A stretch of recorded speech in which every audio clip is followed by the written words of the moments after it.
PTI ने peoples party की हुकूमत बनाने की पेशकश से इनकार किया। चोरी के मैंडेट वाली जमात के साथ हुकूमत नहीं बनाना चाहते। यूसुफ रज़ा गिलानी खुद मोहरा हैं।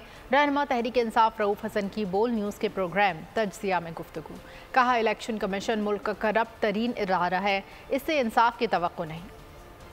उस वक्त जब इन्होंने हमें ऑफर भी की कि जी हम इनके साथ मिलकर हुकूमत बनाएं, तो हमने इनकार किया, क्योंकि हम किसी ऐसी जमात के साथ नहीं मिलना चाहते, किसी ऐसी जमात के साथ हम बातचीत नहीं करना चाहते जिसके पास चोरी का मैंडेट हो। यूसुफ रज़ा गिलानी साहब के पास है क्या देने को?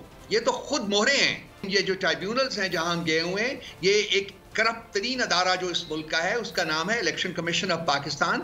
उसके और चीफ इलेक्शन कमिश्नर के अंडर काम करता है, जिनसे हमें किसी किस्म के इंसाफ की कोई तवक्को नहीं है। ये आईनी और कानूनी तकाजे हैं जिनको वफाक को पूरा करना चाहिए। हम किसी के आगे जाके भीख नहीं मांगेंगे अपने हकूक की, हमें इंसाफ चाहिए। सब्सक्राइब करें और बेल दबाएं ताकि कोई खबर रह न जाए।